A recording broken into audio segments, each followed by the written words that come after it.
ఆకలి కడుపులకు ఆసరమే నువ్వై ఆపద తీర్చే గంటై నిలిచే ధైర్యం నువ్వన్నా నువ్వు నిండు పున్నమి వెలుగా నిరుకేదల పెద్ద కొడుకా నువ్వు సమత మమతల పిలుపా సాగే ఉద్యమకే కా వేదన తీర్చిన వెలుగే నీవన్నా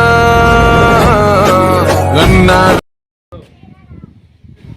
ఈరోజు మా ప్రియతమ నాయకుడు బడు వర్గాల బలిన వర్గాల ఆశాజ్యోతి ఇంగళ వెంకటరెడ్డి గారి యొక్క పుట్టినరోజు సందర్భంగా తిరుమల గ్రామంలో ఎంతో తాడపరుచులో తెలిసి ఈ గ్రామంలో తల్లులకు అక్క చెల్లెలకు కేక్ కట్ చేసి చీరల పంపిణీ స్వీటు ఇవ్వడం జరిగింది.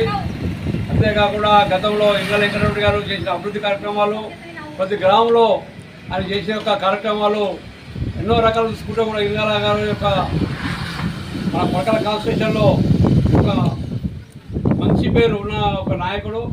ఆ నాయకుడి యొక్క పుట్టినరోజు జరుపుకోవడం మాకు సంతోషంగా ఉన్నది. ఎందుకంటే ఇలా పరకాల కాన్స్టిట్యూషన్లో మా ప్రియతమ నాయకులు రేవుల ప్రకాష్ రెడ్డి గారు మరి ఇంగళ వెంకటరెడ్డి గారి నాయకత్వంలో మేము పనిచేయడం జరుగుతుంది.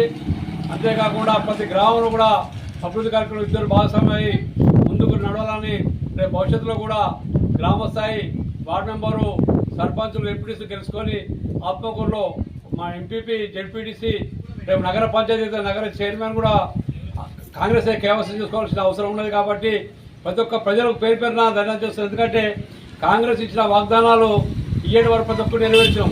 రుణమాఫీ కావచ్చు, బస్సు ఫీ కావచ్చు, కరెంటు కావచ్చు, ఇలా మహిళలకు 2500 పెన్షన్ కూడా అతి త్వరలో రాబోతున్నది. ఇందిరా మిల్లు కూడా అతి త్వరలో శాంక్షన్ కాబోతున్నది. రేషన్ కార్డు కూడా ప్రభుత్వం చేయడానికి ముందుకు వస్తుంది. కాబట్టి రైతుల ప్రజల ఒక్కసారి మీరు బాగా ఆలోచించాల్సిన ఎంత ఉన్నది. ఎందుకంటే గత ప్రభుత్వం ఈ ప్రభుత్వం ఒక్కసారి మీరు ఆలోచించాల్సిన ఎంత ఉన్నది. ఎందుకంటే గత ప్రభుత్వం మాయమాటలు చెప్పి ప్రజలను వెనుకబడిపోతుంది తప్ప ఇలా మా రేవంత్ రెడ్డి గారు ముఖ్యమంత్రి గారు, అదే మా ఎమ్మెల్యే గారు, మా ఎంపీ గారు, మా కూడా చైర్మన్ ఇంగళ గారి నాయకత్వంలో ఇలా మేము వర్గాల కాన్స్టిట్యూషన్లో పనిచేయడం జరుగుతుంది. భవిష్యత్తులో కూడా మేము ఇంకా అభివృద్ధి కార్యక్రమం చేస్తాము. ఈ తిరుమల గ్రామాన్ని కూడా నేను దత్తత తీసుకోవడం జరిగింది. గతంలో 10 లక్షల రూపాయలు మా ఎమ్మెల్యే గారు ఇవ్వడం జరిగింది. ఇంకొక 10 లక్షలు కూడా గ్రామానికి సిద్ధంగా ఉన్నాడు సారు. ఎందుకంటే అభివృద్ధిలో మెయిన్గా రేవుల ప్రకాష్ రెడ్డి గారు ఒక మార్పు కనబడాలనే ఉద్దేశంతో జరుగుతుంది. కాబట్టి ఇద్దరు నాయకులు మాకు ఇటు రేవూరి ఇంగళ నాయకత్వంలో పనిచేస్తాం. ఏ అభివృద్ధి కార్యక్రమాన్ని కూడా కలిసిమెలిసి పనిచేయడానికి సిద్ధంగా ఉన్నాం. రాజకీయం అత్యంతంగా కూడా ఇలా మేము గ్రామంలో చీరలు పంపడం జరిగింది. రాజకీయం మేము ఎప్పుడు చూడలేదు.